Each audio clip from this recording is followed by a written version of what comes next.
Messi কাণ্ডে আজ তৃতীয়বারের জন্য তলব করা হয়েছে অরূপ বিশ্বাসকে। আজকে বিধাননগর দক্ষিণ থানায় যাবেন তিনি। বিস্তারিত জানবো, আমাদের প্রতিনিধি রয়েছেন শান্ত আমাদের সঙ্গে। শান্ত, এই নিয়ে তিনবার তাকে তলব করা হলো, প্রশ্ন হচ্ছে একটাই, আজকে অরূপ বিশ্বাস যাবেন তিনি, হাজিরা কি দেবেন? একদমই, দেখো এটাই হচ্ছে সবচেয়ে বড় প্রশ্ন। আজকেও কি রাজ্যের প্রাক্তন মন্ত্রী অরূপ বিশ্বাস বিধাননগর দক্ষিণ থানায় হাজিরা দেবেন? কারণ ইতিমধ্যে তাকে তৃতীয়বারে করা হয়েছে। শুধু তাই নয়, কলকাতাতে অরূপ বিশ্বাস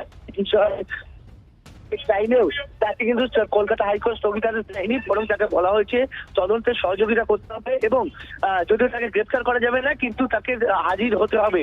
কিন্তু তারপরেও দেখা গেছে দ্বিতীয় নোটিশের পর তিনি যাননি বিধাননগর দক্ষিণ থানায়। আজ বিধাননগর দক্ষিণ থানায় তার যাওয়ার কথা। ইতিমধ্যেই তদন্তকারীরা তার বাড়িতে নোটিশ দিয়ে এসেছে এবং তাকেও নোটিশ দিয়ে এসেছে। এবার দেখার বিষয় যে আজকে তিনি হাজিরা দেন কিনা। আর যদি না দেন তাহলে তদন্তকারীদের তরফে কি করা পদক্ষেপ নেওয়া হয়। আপডেটের দিকে নজর রাখো, আপাতত তোমাকে ধন্যবাদ।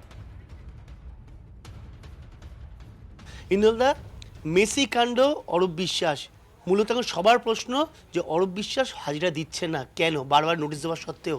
মেসি কাণ্ড কি আদৌ কিনারা হবে না?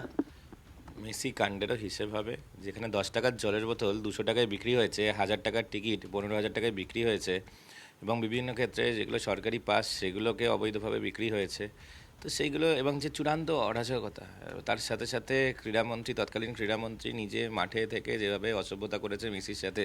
মেসি নিপাটি ভদ্রলোক, তাই তিনি ওখান থেকে চুপচাপ বেরিয়ে চলে গেছিলেন। নইলে অন্য কেউ হলে যেভাবে ইনঅ্যাপ্রোপ্রিয়েটলি টাচ করছিল, যেভাবে বলপূর্বক আলিঙ্গন করছিল, বলপূর্বক একবার কোমর ধরছে, একবার কী করছে না করছে, এইসব দেখেছেন।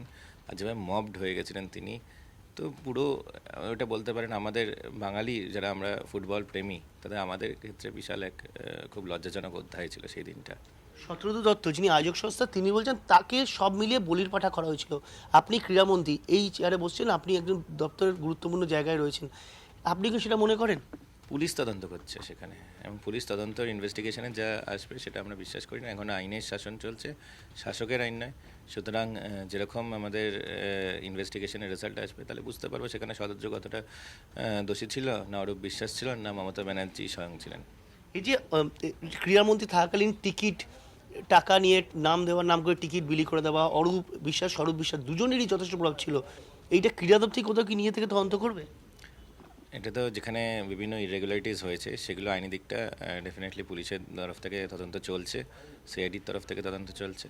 কিন্তু ক্রীড়া দপ্তরের আভ্যন্তরীণ আমরা ডিপার্টমেন্টাল কিছু বিষয়ও আমরা খতিয়ে দেখছি, যে এখানে আমাদের ডিপার্টমেন্টের মধ্যেও কেউ এর সঙ্গে যুক্ত ছিল কিনা, যারা বিভিন্ন ক্ষেত্রে তৎকালীন ক্রীড়ামন্ত্রীর সাথে এই অন্যায়ের মধ্যে তারা অংশগ্রহণ করেছে কিনা।